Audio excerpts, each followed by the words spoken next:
सबसे पहले बात करते हैं एपीआईज के बारे में। तो API basically stands for application programming interface. अब एप्लीकेशन प्रोग्रामिंग इंटरफेस हमने बोल तो दिया, पर इसका एग्जैक्टली मतलब क्या है? हम में से जितने भी वो स्टूडेंट हैं जिन्होंने ऑलरेडी वेब डेवलपमेंट या ऐप डेवलपमेंट किया हुआ है, तो हमें ऑलरेडी क्लियरली पता होगा कि एपीआई क्या है, but this explanation is for people जिन्होंने अभी तक कोई डेवलपमेंट नहीं किया है। जब भी लेट्स सपोज हमारे पास कोई वेबसाइट है, एग्जाम्पल के लिए ले लेते हैं, एग्जाम्पल के लिए लेट्स सपोज हमारे पास अमेजॉन ई कॉमर्स की वेबसाइट है।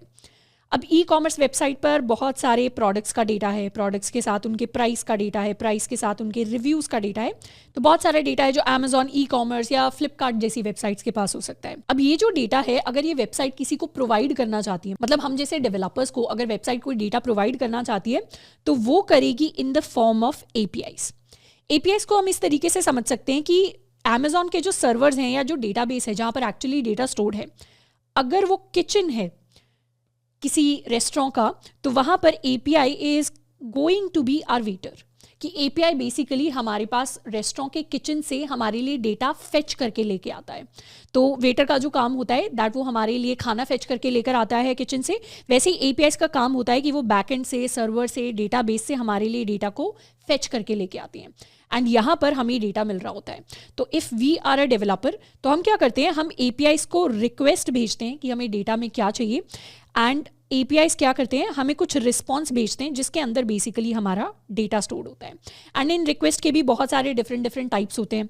हमारे पास गेट रिक्वेस्ट होती है, हमारे पास पोस्ट रिक्वेस्ट होती है, हमारे पास डिलीट रिक्वेस्ट होती है, एंड इस तरीके से we have a lot of different types of request. पर मेजॉरिटी केसेस में हमारे कोर्स के स्कोप में we are going to look at get request, क्योंकि गेट रिक्वेस्ट को ही हम यूज़ करते हैं डेटा फेच करने के लिए।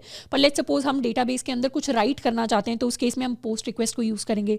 कुछ डिलीट करना चाहते हैं तो हम डिलीट रिक्वेस्ट को यूज़ करेंगे। पर क्योंकि हम यहाँ पर डेटा कलेक्शन की बात कर रहे हैं, तो डेटा कलेक्शन के लिए get request is going to be most relevant for us. अब हम बहुत ज़्यादा वेब डेवलपमेंट कॉन्सेप्ट्स को यहाँ पर डिस्कस नहीं करेंगे because this is not a development course, पर फिर भी उतनी चीज़ें हम डिस्कस करने वाले हैं कि हमें क्लैरिटी हो माइंड में कि जब हम कोड लिख रहे हैं पाइथन के अंदर डेटा को फेच करने के लिए in the form of APIs, तो हम एग्जैक्टली क्या करने की कोशिश कर रहे हैं। पर आई होप यहाँ से हमें क्लैरिटी मिल गई कि एज अ डेवलपर हमें क्या करना होता है, हमारे पाइथन कोड से हम एक रिक्वेस्ट भेजते हैं एपीआई को। एपीआई क्या है? एपीआई बेसिकली हमारा एक यूआरएल है, हमारा एक एंड पॉइंट है। एंड पॉइंट कहने का मतलब है कि जब हम अपने ब्राउजर पर google.com टाइप करते हैं, तो वो एक एंड पॉइंट है, एक लिंक है जहाँ पे हम रिक्वेस्ट भेज रहे हैं थ्रू द ब्राउजर। तो वैसे ही एपीआईज भी क्या होते हैं, एंड पॉइंट्स होते हैं जहाँ पर हम रिक्वेस्ट भेजते हैं और फिर एपीआईज हमें कुछ डेटा रिटर्न करती हैं एंड इस डेटा के ऊपर हम काम करते हैं। तो बार बार रिक्वेस्ट भेजकर या फिर बहुत सारी ऑटोमेटेड रिक्वेस्ट की फॉर्म में हम काफ़ी सारा डेटा एपीआईज के थ्रू कलेक्ट कर सकते हैं। तो this was the basics of APIs.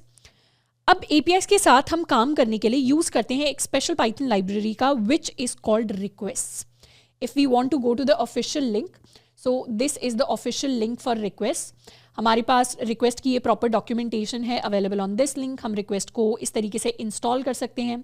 We have some sample code which is available to us and इस तरीके से we have a lot of things that we can do with this library.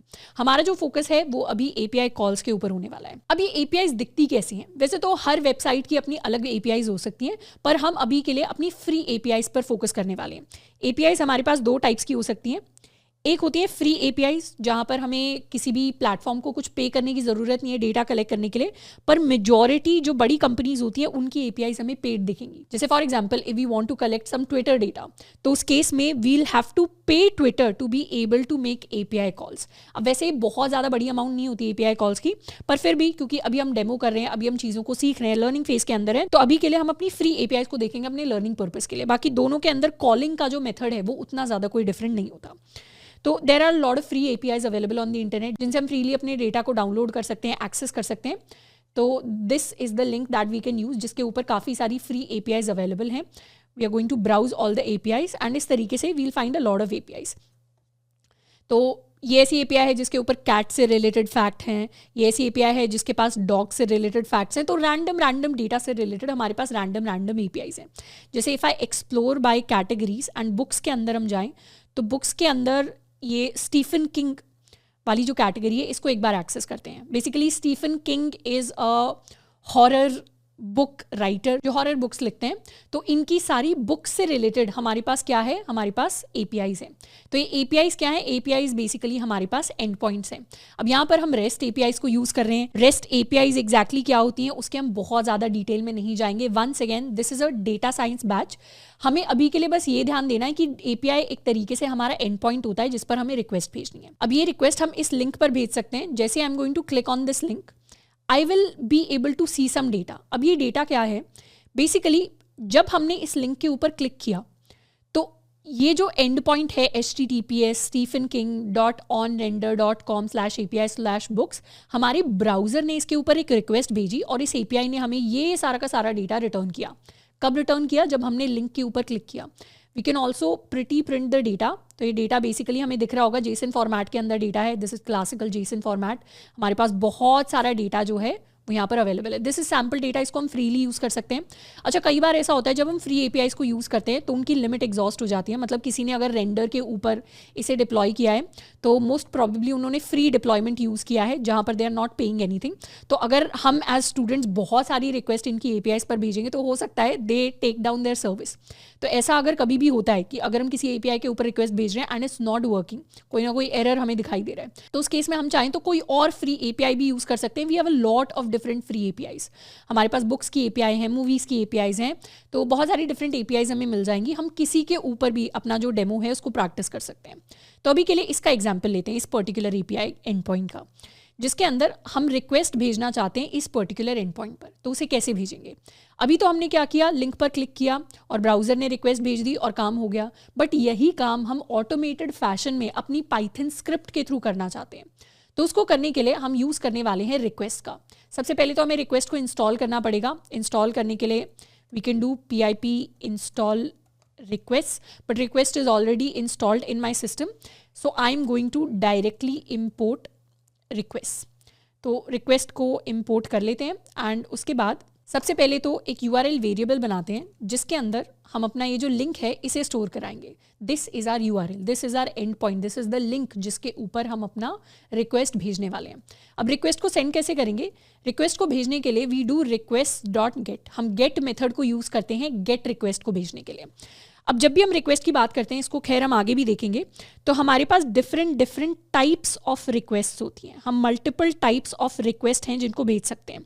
तो हम as developer क्या कर रहे हैं, अपनी पाइथन स्क्रिप्ट के थ्रू हम अपनी API को, मतलब अपने URL को हम एक रिक्वेस्ट भेज रहे हैं। तो इस रिक्वेस्ट के मल्टीपल टाइप्स होते हैं। Get request are the most common types. Get request को हम यूज़ करते हैं जब भी हमें डेटा गेट करना होता है। उसके साथ में हमारे पास और भी डिफरेंट टाइप्स हैं, पर हमारे लिए हमारा फोकस गेट रिक्वेस्ट होने वाली है। तो गेट के अंदर व्हाट विल डू, हम अपना URL पास करेंगे एंड जो भी हमारे पास रिस्पॉन्स आएगा उसे हम अपनी इस रिस्पॉन्स नाम के वेरिएबल के अंदर स्टोर करा सकते हैं। तो अभी के लिए सिर्फ इतना काम करते हैं, command return I am going to execute, and execute करने के बाद अब जो रिस्पॉन्स है उसे प्रिंट करवाते हैं। तो अभी के लिए मेरे पास प्रिंट होकर आ रहा है रिस्पॉन्स 200 बेसिकली एक स्टेटस कोड है। 200 जो हमारे पास रिस्पॉन्स आया है, रिस्पॉन्स के साथ बहुत सारी चीज़ें आती हैं, उसमें से एक होता है स्टेटस कोड। स्टेटस कोड 200 का मतलब है कि सब कुछ सक्सेसफुली वर्क कर गया। 200 के अलावा भी और भी काफ़ी सारे स्टेटस कोड्स होते हैं। आपने 404 देखा होगा फॉर पेज नॉट फाउंड, आपने 500 देखा होगा फॉर इंटरनल सर्वर एरर। तो इस तरीके से हमारे पास बहुत सारे डिफरेंट स्टेटस कोड्स होते हैं। इनको भी थोड़ी देर में हम देखेंगे, पर अभी के लिए ये रिस्पॉन्स है। पर ये रिस्पॉन्स अच्छे से प्रिंट नहीं हो रहा। हमें तो क्या चाहिए, हमें तो पूरा रिस्पॉन्स चाहिए। तो अपना प्रॉपर डेटा फेच करने के लिए we basically have to do this, we have to do response.json and उसके बाद हम अपने डेटा को प्रिंट करवा सकते हैं। This is the data that we have gotten. In fact हम स्क्रॉल करेंगे तो हमारे पास बहुत सारा डेटा आ गया है एंड ये जो डेटा है अब ये जेसन फॉर्मेट के अंदर है। प्रॉपर जेसन फॉर्मेट के अंदर हमारे पास डेटा अवेलेबल है, जिसमें डेटा के अंदर हमारे पास स्टीफन किंग की हर एक बुक का डेटा है, बुक्स का टाइटल है हमारे पास, बुक का ISBN नंबर है, बुक्स के पास अपना एक यूनिक ISBN नंबर होता है, नंबर ऑफ पेजेस हैं, उसके अंदर विलन्स की लिस्ट हैं कि कितने विलन्स अवेलेबल हैं। तो इस तरीके से we have a lot of data. जैसे this is from year 1979, the title is the long walk and this is the ISBN number, total number of pages, and इस तरीके से we have a lot of different information. तो ये सारी की सारी Stephen king की बुक की हमने इन्फॉर्मेशन निकाल ली है। अब हम चाहें तो इस इन्फॉर्मेशन को एक pandas डेटा फ्रेम के अंदर कन्वर्ट कर सकते हैं। How do we do that? We can basically import pandas as PD and उसके बाद pandas के अंदर there's a function that we can use which is JSON normalize. JSON normalize के अंदर डेटा में हमारा सारा का सारा डेटा इस डेटा के अंदर स्टोर्ड है. मतलब डेटा में ये जो की है कॉल्ड डेटा, इसके अंदर हमारा सारा का सारा डेटा स्टोर्ड है. इनफैक्ट इसको कह देते हैं JSON data and let's execute. JSON data के अंदर, इस डेटा की के अंदर हमारा सारा डेटा स्टोर है जिसको हम नॉर्मलाइज करेंगे एंड उसे अपने डेटा फ्रेम के अंदर स्टोर करा देंगे. जैसे ही हमने एग्जीक्यूट किया, डेटा फ्रेम में सारा डेटा आ गया and this is how we are going to get our data. अब इस डेटा के ऊपर हम मल्टीपल ऑपरेशंस परफॉर्म कर सकते हैं. जैसे अगर हमें इसे फिल्टर करना है, जैसे for example we want to filter only particular columns. हमें क्या चाहिए, सारी की सारी ID चाहिए. उसके साथ में हमें सारे के सारे we want all the title information, सारे टाइटल्स चाहिए और हमें सारे ईयर चाहिए. तो हमें ID चाहिए, टाइटल चाहिए, ईयर चाहिए और एक हम ISBN नंबर भी ले लेते हैं. Let's also have the ISBN number of the book. तो इस तरीके से डेटा हमने फिल्टर कर लिया and okay we need to make this capital and अब हम DF को प्रिंट करवाएंगे तो हमारे पास ये सारा का सारा डेटा अवेलेबल है. तो हमने एक API कॉल की थी, उसी API कॉल में करीबन 63 रोज़ का हमारे पास डेटा आ गया जिसमें सारी की सारी बुक्स के नाम हैं, उनका ईयर ऑफ पब्लिकेशन है and we have the ISBN number for all the books. And इस तरीके से अब उस डेटा को एक डेटा फ्रेम के अंदर कन्वर्ट करके हम उसके ऊपर काम कर सकते हैं. So this is basically how API calls work. कोई भी हमारे पास API एंड पॉइंट है, उस पर हम इसी तरीके से गेट रिक्वेस्ट भेजते हैं, डेटा को लेकर आते हैं, उसको कन्वर्ट करते हैं करेक्ट फॉर्मेट के अंदर और फिर उसे डेटा फ्रेम के अंदर कन्वर्ट करके अब जैसे हम नॉर्मल ऑपरेशंस करते हैं वैसे ही हम अपने डेटा फ्रेम के ऊपर नॉर्मल ऑपरेशंस को कर सकते हैं. So this is how we work with our APIs using the request library.